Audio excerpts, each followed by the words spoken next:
আজকে আপনাদের সবার পছন্দ মতন একটা রিসোর্টের ভিডিও নিয়ে চলে আসলাম। সামনে যেহেতু ঈদ, আর ঈদের ছুটিতে প্রিয়জনকে সাথে নিয়ে এবং যারা ফ্যামিলি বা ফ্রেন্ডস মিলে ঘুরতে যাবেন তাদের জন্য স্পেশালি কিন্তু এই ভিডিওটা একটু লং হবে, তবে কিন্তু সম্পূর্ণ দেখতে হবে। হ্যালো এভরিওয়ান, আসসালামু আলাইকুম। আশা করি সবাই ভালো আছেন। আলহামদুলিল্লাহ, আল্লাহর রহমতে আমিও ভালো আছি।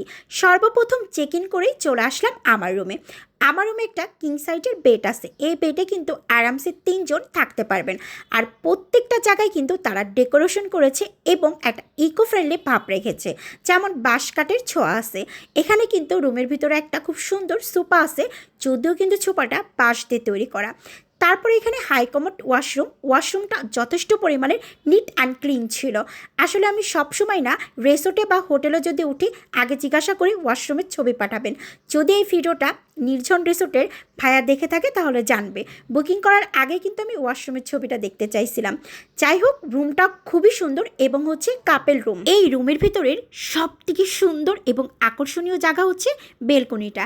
এই বেলকনিতে দাঁড়াই এই রিসোর্টের পুরো প্রাকৃতিক দৃশ্যটা উপভোগ করা যাবে। প্রত্যেকটা রিসোর্টের যদি এইরকম একটা বেলকনি থাকে তাহলে মাস্ট সেই রিসোর্টে চেয়ে একদমই বোরিং ফিল করা যাবে না। খুব সুন্দর প্রাকৃতিক দৃশ্য উপভোগ করা যাবে, সুন্দর যেটা বলার বাহিরে।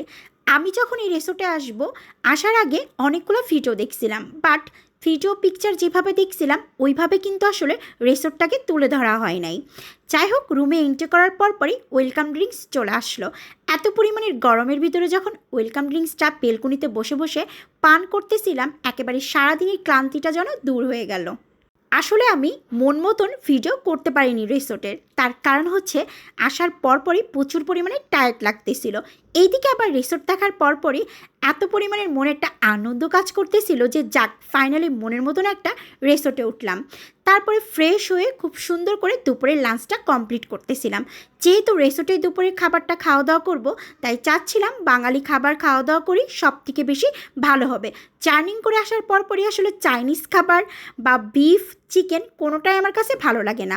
যদিও খাবারের রুচি এক একজনের এক এক রকমের পছন্দ এবং চাহিদা অনুযায়ী, বাট আমার কাছে কেন জানি মনে হচ্ছিল জার্নিং করে আসার পরে বাঙালি খাবারটা বেস্ট হবে।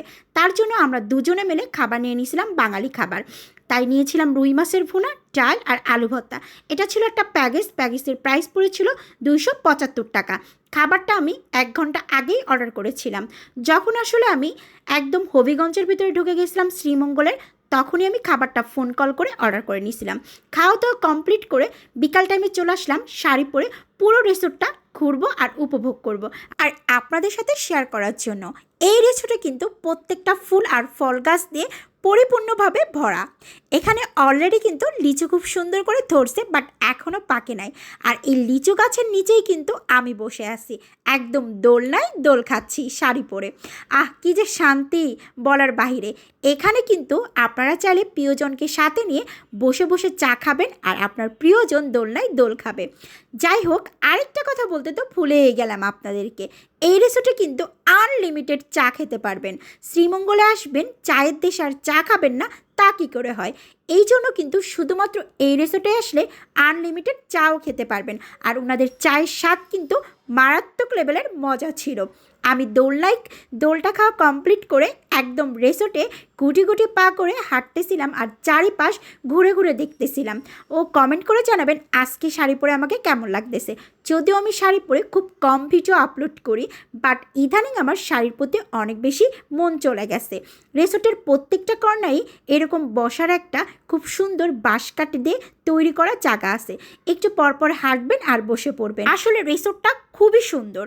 আমি আসলে অতটা তুলেও ধরতে পারি নাই যেটা এখন আমার মনে হচ্ছে।